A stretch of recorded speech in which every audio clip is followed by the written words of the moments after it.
Boa noite, irmãos. Graça e paz a todos. Amém. Ou amém fraco, né? Vou imitar aqui o pastor. Amém? Glória a Deus. A gente tem que imitar aquilo que é bom, né, Thiago? Imitar aquilo que é bom. Irmãos, nós estamos dando prosseguimento à série de mensagens, está projetado aqui no slide, chamados para um compromisso. E ao longo desse mês, ao longo dos domingos e das quartas-feiras, nós estamos sendo convocados, nós estamos sendo motivados através do ensino da palavra, através da meditação da palavra de Deus, a buscarmos viver uma vida de compromisso com Deus. Deus não quer pessoas descompromissadas, Deus está buscando homens e mulheres corajosos, homens e mulheres com o coração disposto a obedecer a Deus. Deus tem buscado homens e mulheres dispostos a servi-lo. Talvez você tenha se perguntado e até imaginado que não existe lugar onde você possa desenvolver esse seu ministério. Mas existe, irmão. Existem pessoas que estão clamando por ouvir a palavra e cada um de nós é um instrumento de Deus para levar a mensagem do Evangelho ao homem pecador. E na nossa temática do mês, está baseado no livro de Gálatas, capítulo 2, versículo 20, que diz assim, eu vou ler a primeira vez e depois eu vou convidar os irmãos a ler em voz alta, para a gente fixar o texto. Fui crucificado com Cristo. Assim, já não sou eu quem vive, mas Cristo vive em mim. A vida que agora vivo no corpo, vivo-a pela fé no Filho de Deus, que me amou e se entregou por mim.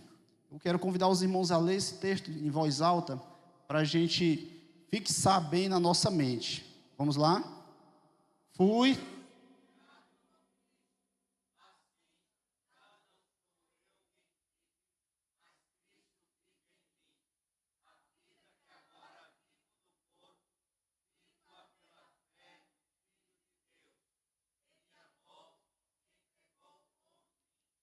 Eu quero destacar um pedacinho desse texto, irmãos, para ficar guardado no coração de vocês.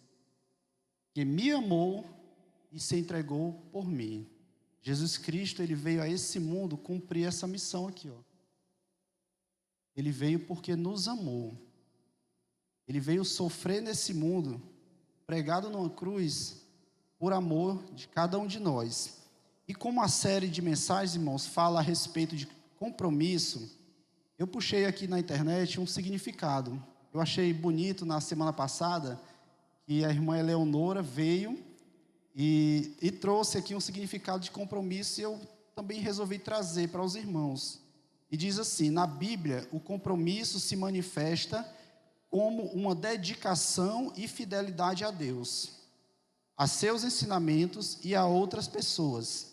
É um pacto ou aliança, seja com Deus, com o cônjuge, com a comunidade ou consigo mesmo, que implica em responsabilidade, lealdade e cumprimento de promessas. E no final diz assim, quais são as implicações? Responsabilidade, lealdade e cumprimento de promessas. Ser uma pessoa comprometida com Deus, irmãos, fortalece o relacionamento com Deus. Quando nós buscamos viver uma vida comprometida com o Evangelho do Senhor, o nosso relacionamento com Deus, ele amadurece e nós crescemos. Uma outra coisa é que dá significado à vida. Muitas vezes nós buscamos viver, encontrar, descobrir qual é o nosso propósito de vida. Aqui, olhando para os irmãos, nós vemos pessoas que atuam em diversas áreas da saúde. Profissionalmente, cada um, creio que já encontrou o seu propósito de vida enquanto profissional. Mas existe um propósito maior. Será que é só isso que acontece? Será que é só isso que existe? E quando partirmos, não existe mais nada? Existe, irmãos, um propósito para tudo na vida. E o nosso propósito principal nós só encontramos quando nós buscamos a Deus. E compromisso também traz bênçãos. Compromisso fortalece o relacionamento, dá significado à vida e traz bênçãos. A fidelidade ao compromisso com Deus traz bênçãos e experiências transformadoras. Quando nós estamos realizando aqui esse primeiro momento de oração, eu gosto de observar os pedidos que os irmãos fazem, os agradecimentos, e eu percebo que Deus, Ele age de forma diferente na vida dos diferentes. Ele atinge diretamente a necessidade de cada um. Talvez seja uma necessidade financeira, talvez seja uma necessidade relacionada a um tipo de relacionamento, mas eu percebo, irmãos, que Deus, Ele é um Deus cuidadoso, um Deus amoroso, que tem atingido as necessidades de cada um. E nós só podemos receber bênçãos verdadeiras do Senhor se nós nos empenharmos em ter um compromisso fiel com Ele. E nessa noite, irmãos, nós queremos compartilhar a respeito do compromisso com a missão. A temática dessa noite é compromisso com a missão. E o texto que nós queremos ler com vocês é o texto de Mateus, capítulo 28, os versículos de número 18 ao versículo de número 20.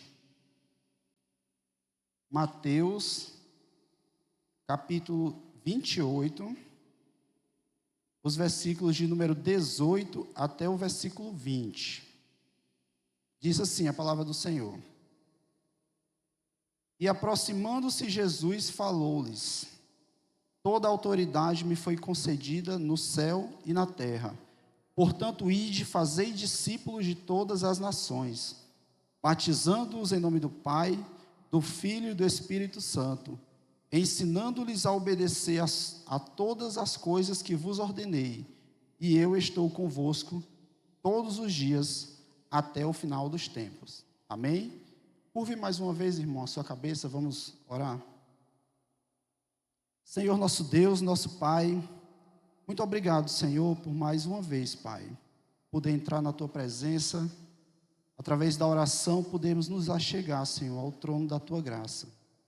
Obrigado por esse momento especial da Tua igreja, que se reúne para agradecer, se reúne para orar, se reúne para entoar louvores a Ti, meu Pai.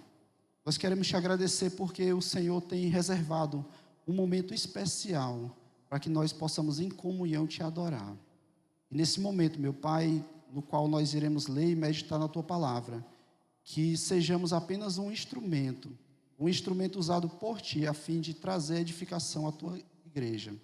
Obrigado, Senhor, mais uma vez por tudo, e nós oramos agradecidos em nome de Jesus. Amém. Irmãos, a Bíblia Sagrada, a Palavra de Deus, ela é um livro fantástico. Se você entrar em uma biblioteca e você olhar uma prateleira com todos aqueles volumes, com toda a produção literária do ser humano, nós vamos encontrar no meio daquelas estantes um livro sem igual. Nós vamos encontrar um livro que ultrapassou milênios e chegou até os dias de nós, trazendo bênção e edificação para a igreja. Ao longo de aproximadamente 1.500 anos, a palavra de Deus ela foi sendo escrita por pessoas diferentes, em épocas diferentes, num contexto diferente, mas quando nós lemos de Gênesis a Apocalipse, nós encontramos uma coesão, nós encontramos mesmo diante de todas aquelas narrativas aparentemente diferentes umas das outras, com pessoas diferentes, nós encontramos a Bíblia nos apresentando uma mensagem, nos contando uma história. No meio de muitas histórias que nós encontramos aqui nos livros, especialmente no Antigo Testamento, quando nós somos apresentados a história do povo de Israel, a Bíblia como um todo, ela conta uma história. E essa história, irmãos, é a história da salvação. Ao longo da história de Israel e no período apostólico, nós somos informados pela palavra de Deus o desenrolar do plano de Deus para salvar a humanidade. A Bíblia fala a respeito disso, de como Deus, ele vem e intervém na história do homem, na história de cada um de nós, trazendo a sua graça e o seu amor. Se você pegar todos os livros da Bíblia, irmãos, e ler um por um, estudar um por um, nós vamos chegar à conclusão de que todos eles falam a respeito de uma única coisa. E do Gênesis ao Apocalipse, Deus, ele revela o seu tão grande amor por cada um de nós, livrando-nos do pecado, livrando-nos da ira, livrando-nos do medo da morte. O apóstolo Paulo nos diz lá na carta de Romanos que o Evangelho, através de Jesus Cristo, ele nos livra do medo da morte. Do medo da morte. Quem não já experimentou aqui a perda de um parente muito querido? O apóstolo Paulo, em uma das suas cartas, ele nos exorta a termos a esperança, porque um dia aqueles que morreram em Cristo, eles irão ressuscitar. Olha que beleza, irmãos. Aquelas pessoas que morreram salvas por Jesus Cristo, um dia nós estaremos junto com elas.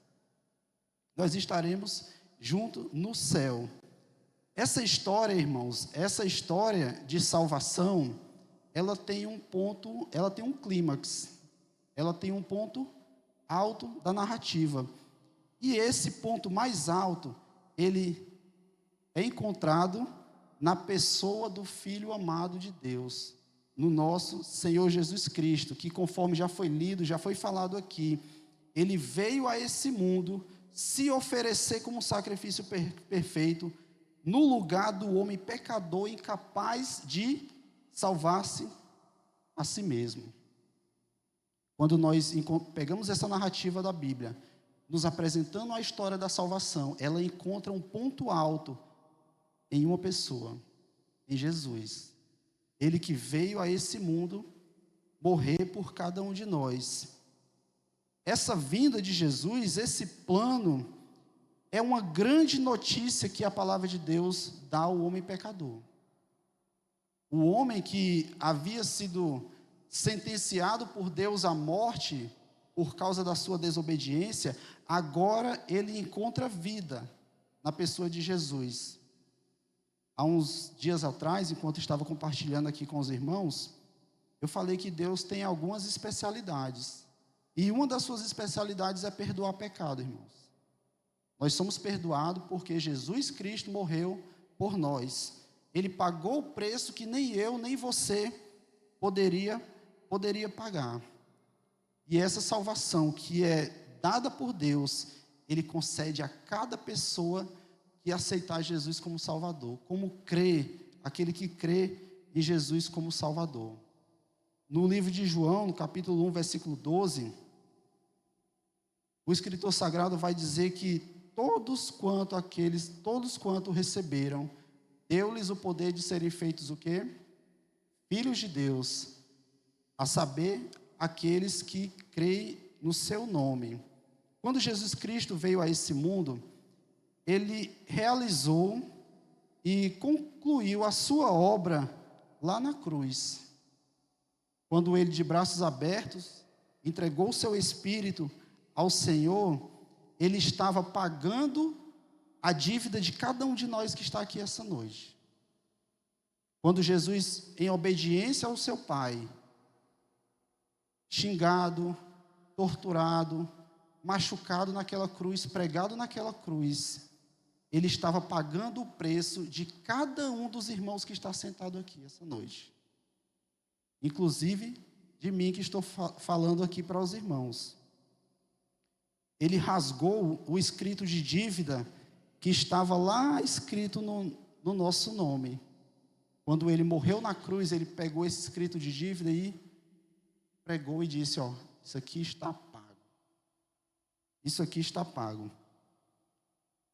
Conforme nós aprendemos, irmãos, pela palavra, esse ato de Deus enviar o seu Filho Jesus é a maior forma de alguém demonstrar amor por outra pessoa. Você que é casado, olhe aí para sua esposa. Você que é pai, olhe para o seu filho aí. E pense no amor que você tem por essa pessoa. Pense aí um pouquinho no amor que você tem por essa pessoa. Pois não existe amor maior do que aquele que dá a sua vida pelos seus amigos. Aquele que entrega a sua vida para morrer no lugar de pessoas boas. Não existe amor maior, irmãos, do que aquele que dá a sua vida para morrer no lugar de pessoas ruins como nós.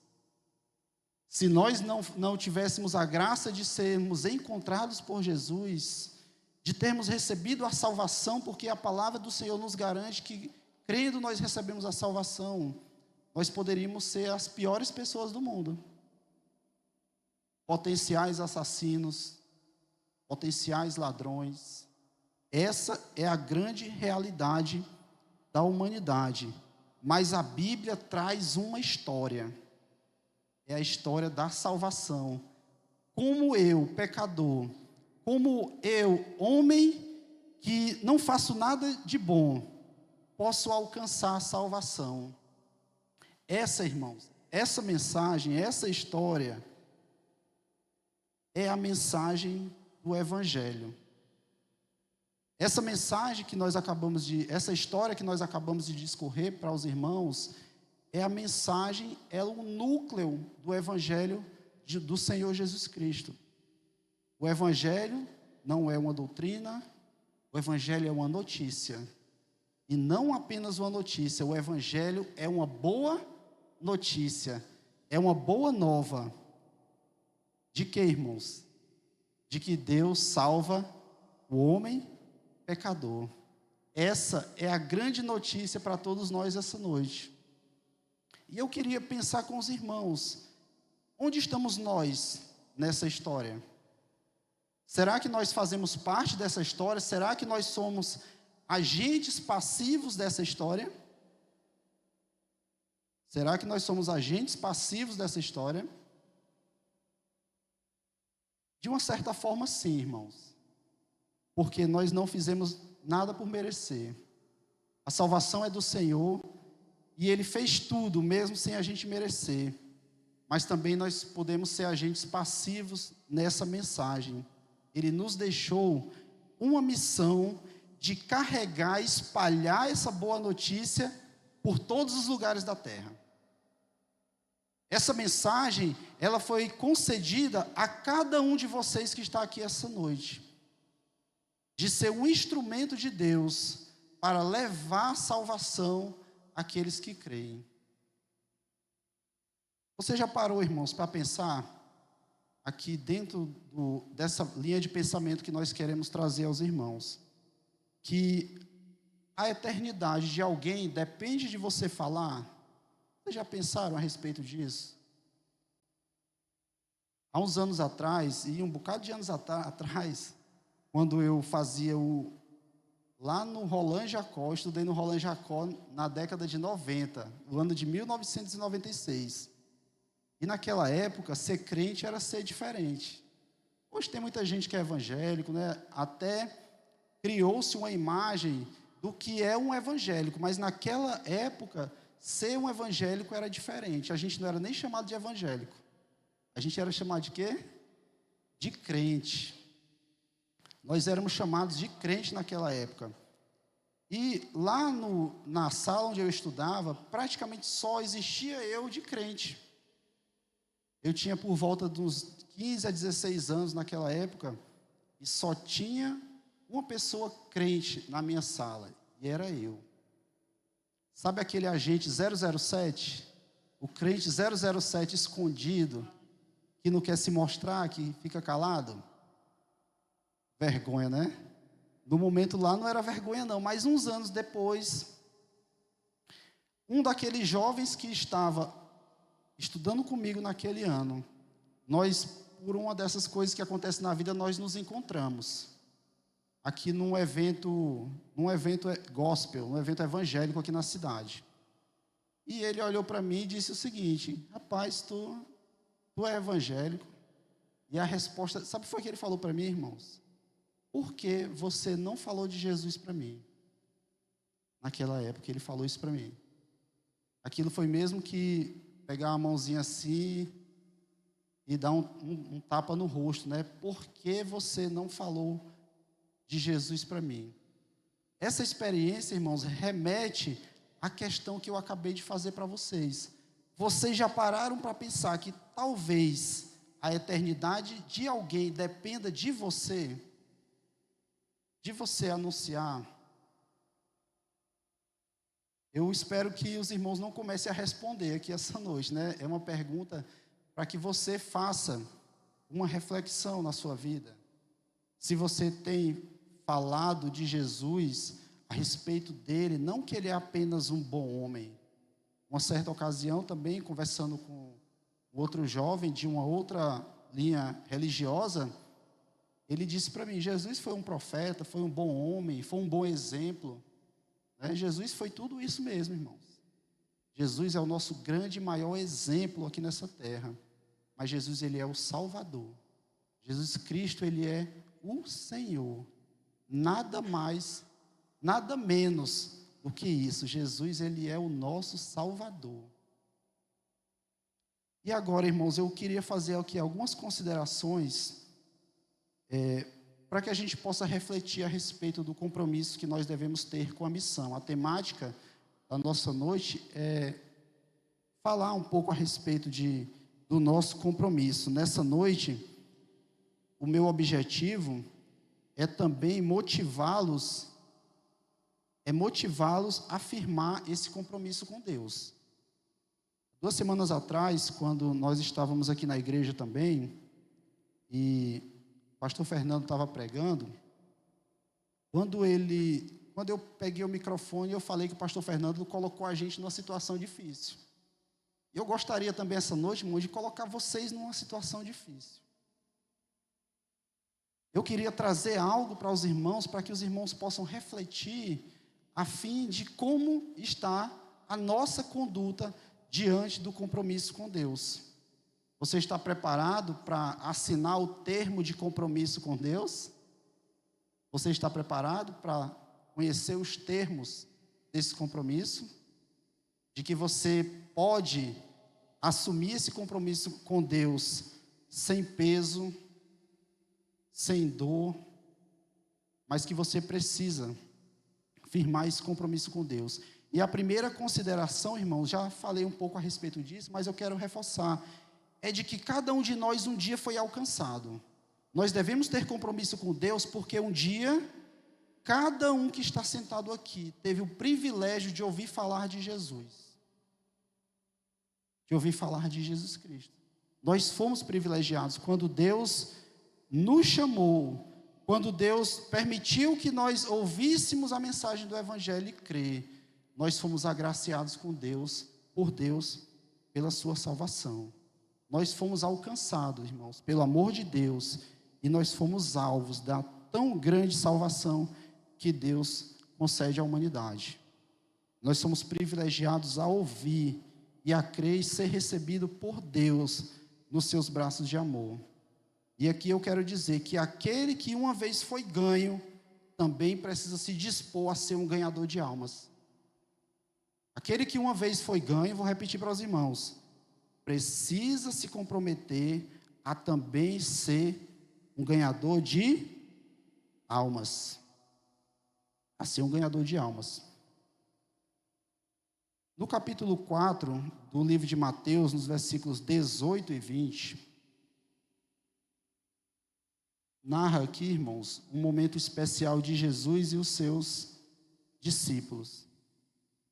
Mateus, capítulo 4, a partir do 18, diz assim: andando às margens do mar da Galileia, Jesus viu 2 irmãos, Simão, chamado Pedro, e seu irmão André.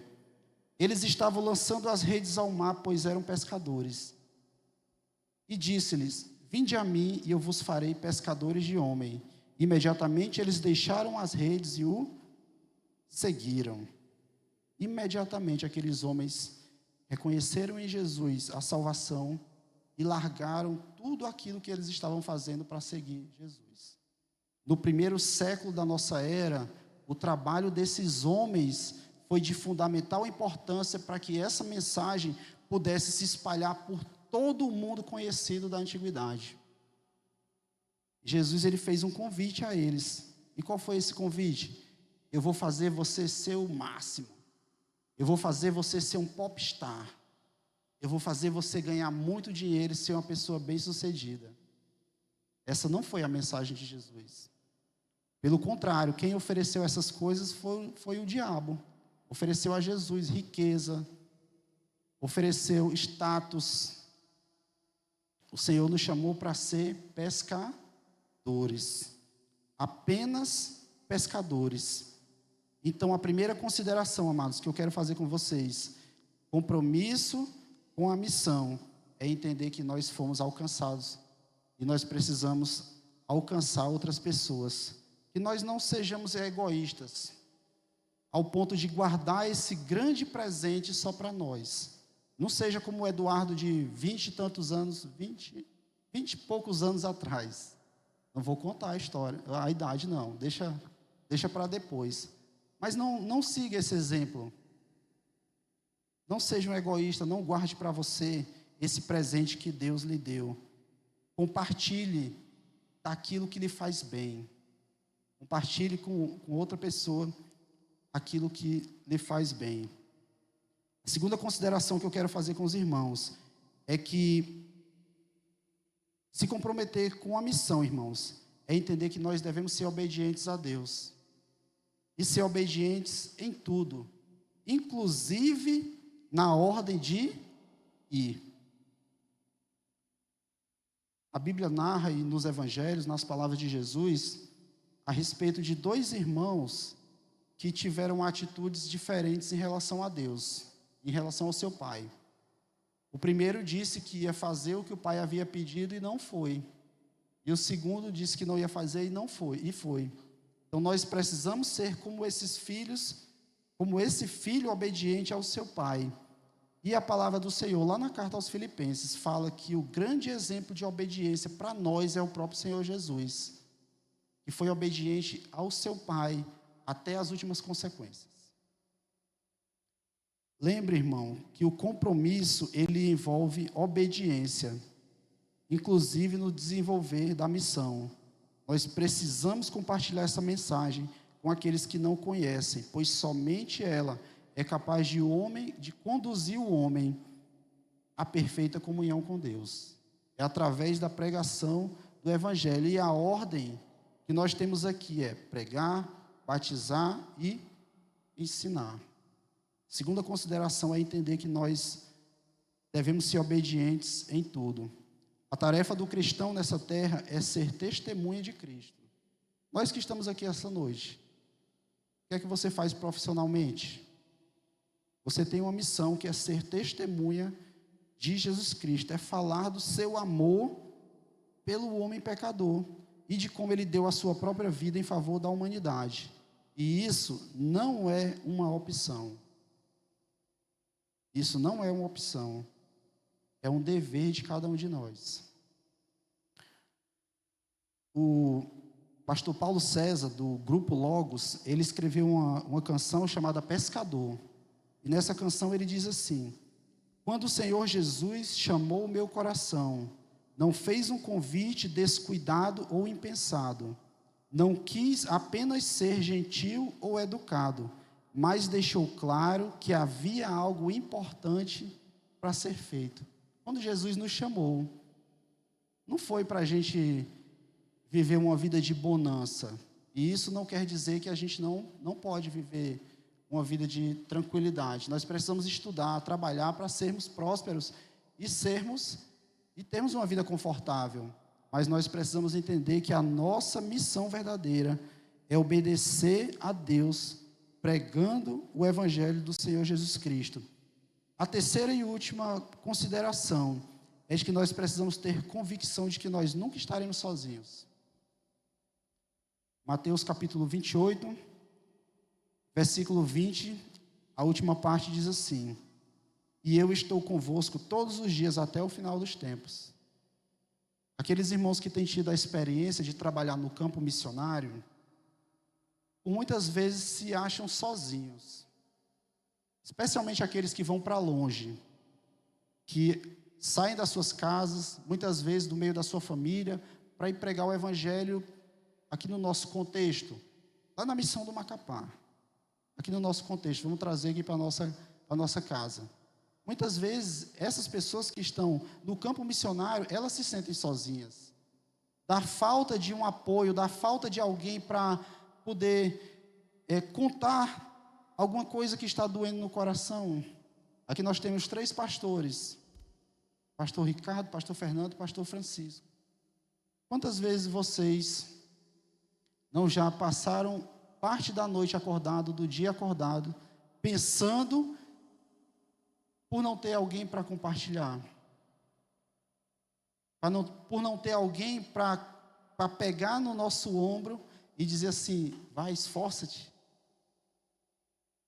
E na missão, irmãos, nós precisamos ter essa convicção de que nós não estaremos sozinhos, porque o Senhor Jesus prometeu que estaria conosco. A promessa de Jesus, no capítulo 28, versículo 20, é de que Ele estaria conosco até o final dos tempos. Ou promessa maravilhosa. Se tem só você e Jesus, vocês são a maioria. Se tem só você e Jesus, é o que basta. Na outra parte da canção, Pescador, ele continua dizendo assim: mas para que esse algo acontecesse, era preciso andar junto com ele, e necessário pensar os seus pensamentos, e amar pessoas com seu amor, e conhecer também de perto a dor, e os vales mais profundos, provar um pouco de uma solidão, e o desamparo desse mundo, e aprendendo assim, a depender a cada dia mais das suas mãos. Irmãos, quando eu escutei a primeira vez esse louvor, assim, parecia que havia algo dentro de mim mexendo com o meu coração. Porque o chamado de Jesus, a pregação do Evangelho, não é um chamado para glamour não, irmãos. É muitas vezes para receber não na cara. Muitas vezes é para receber porta na cara. Muitas vezes é para você ouvir como já ouvi no campo missionário. Vou aguardar você, irmão, hoje à noite lá na nossa igreja, nós vamos realizar um culto. E a pessoa que nós estávamos evangelizando, ela disse assim, espere sentado. Espere sentado. E o final, irmãos, dessa canção diz assim: quando ele me chamou, não fez promessas humanamente convincentes, nada que enchesse os olhos, mas apenas disse que me faria um pescador. Compromisso com a missão, irmãos. Aqui a nossa igreja possui 5 missões. E de tempo em tempo nós, não apenas eu, mas os pastores falam aqui na igreja do quanto é necessário que os irmãos se envolvam com as missões da igreja. O quanto é necessário que você conheça a realidade do que acontece lá no Macapá. Quais são as necessidades que aquelas pessoas estão passando. Quando ele me chamou, não fez promessas humanamente convincentes, nada que enchesse os olhos. Ele apenas disse que faria um pescador. Aqui eu vejo alguns pescadores. Não pescador de peixe, né? Tem alguns que podem até ser um pescador artesanal, mas o chamado do Senhor é para nos fazer pescadores de homens. Eu espero, irmãos, meu desejo é que você possa puxar lá do seu armário ali, da sua gavetinha, aquele termo de compromisso com Deus e com a sua missão. Nós somos chamados para falar de Jesus. Nós somos alcançados para falar de Jesus. Nós precisamos obedecer esse mandamento, essa ordem de Jesus. E para isso, nós nunca estaremos sozinhos. Nós temos a promessa de estar com o Senhor Jesus todos os dias, até o último dia. Amém? Vamos orar, irmãos? Querido Deus e Pai, mais uma vez, Senhor, estamos na Tua santa e bendita presença. Eu quero Te agradecer, meu Deus, pela Tua palavra que foi lida, pela Tua palavra que foi explicada e compartilhada aqui essa noite, Pai. Que os nossos corações possam se encher, meu Deus, dessa palavra e possamos tomar uma posição de atitude diante do Senhor e da Tua missão. Que sejamos instrumentos, meu Deus, para levar a Tua salvação ao homem pecador. Obrigado, meu Deus, pela Tua igreja, aqui representada pela primeira igreja batista em Parnaíba, meu Deus. 70 anos de proclamação desse evangelho que é poder de Deus para salvar o homem pecador. Nos abençoa, Pai, enquanto igreja, enquanto servos. É o que nós oramos, Senhor, agradecidos a Ti, em nome de Jesus. Amém.